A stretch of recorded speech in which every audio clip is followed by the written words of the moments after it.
Hi, I'm Jacqueline Carter, and today I'll be talking about American scene painting. And the name of my painting was Table for Ladies, and it was created in 1930 by Edward Hopper, which I'll talk in the next slide. So this is my painting, like I said, Table for Ladies, and it kind of highlights some major points in this painting. I had that the highlights and bright colors kind of around the room contrast the overall depressing vibe that Edward Hopper was trying to accomplish. And you can see this by looking at the people's faces and the females, that they had weary and detached faces. And most of the people have dark clothing to kind of help with the depressing vibe as well, except for the lady who's at the table with the fruit, where she has the most vibrant, well, the most brightest colors out of all of them, having the white shirt and bright hair to match up with the vibrant, vivid colors in the fruit. And I also had that, if you look closely, you can kind of see the light strokes within the painting to represent that it was an oil canvas painting. So American scene painting was a style that rejected contemporary Parisian aesthetics and sought truth from a more meaningful American subject matter, moving away from abstractions. It represented an anti-modernist style, being a reaction against the modern European style. American scene painting is an umbrella term for the rural American regionalism and the urban political-oriented social realism. And with American scene being an umbrella term, there's aspects from the social realism and regionalism within American scene painting itself, with realistic depictions of social problems as well as urban and small-town themes, which we saw in my painting. And the style is being produced in 1925 to approximately 1945. And you can see some of the styles I listed here. These are like the typical styles that were style traits that were found within my painting style. And some styles of these were incorporated in my Tables for Ladies painting, with it being an authentic small town diner and naturally showing the typical American life.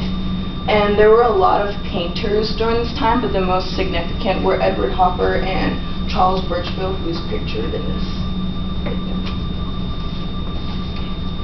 American scene does not signify an organized movement, but rather an aspect of a broad tendency for American artists to move away from abstractions during the time between the two world wars. Art being produced was ambiguous and cultivated, coming from a lot of diverse cultures. The two greatest impacts, I would say, was World War I and the Great Depression. After World War I, many U.S. artists rejected the modern after World War I, many U.S. artists rejected the modern style that was coming from the Armory show, and they started to adopt styles of academic realism in depicting urban and rural scenes, which leads to the everyday American life, which led to the American scene painting style. And during the Great Depression, a lot of paintings were being made to represent what was going on economically and politically during the time period, by being expressed through a whole bunch of murals that they were painting across the cities, which also helped expand the American scene. And I just have a picture of a woman from the Great Depression. So for my parallel with music to my art style, I thought the song America the Beautiful represented it the most. It was composed by Samuel A. Ward, who's pictured right here, and the lyrics are written by Catherine Lee Bates, who's up there, in 1910. And I thought that this was most representative to my style because the song represented a strong patriotism, nationalism, which links to my style of art. And for my book, I decided on The Weary Blues, written by Langston Hughes in 1926.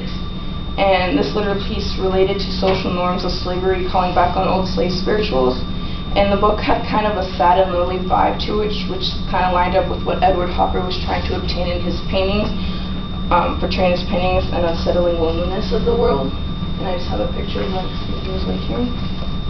So to conclude, a multiple of factors kind of influence art through what I've talked about: economics, politics, historical events, pieces of literature, and music all influence and relate to one another, essentially saying art is a product of its environment. And these are my references. Any questions?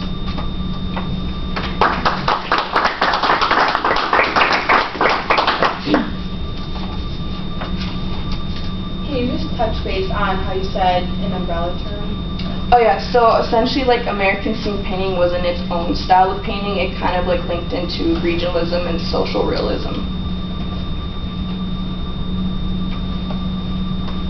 Okay, one more.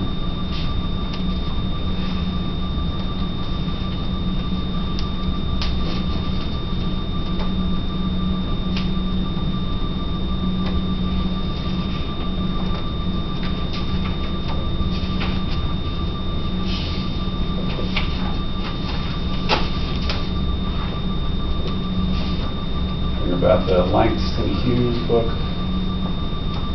Erica the Beautiful, going on at the time, the American Scene Painting Movement, work by Edward Hopper, or question about Edward Hopper.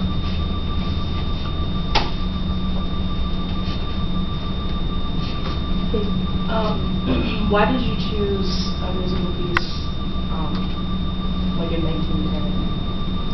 So I thought I chose the music piece in 1910 because I thought it matched best with, like I said, with the patriotism and nationalism. And I actually, when I was doing the paper, had found that the song was later recorded in 1923, so it kind of got really popular during that time. So that's why I picked it. All right, thank you.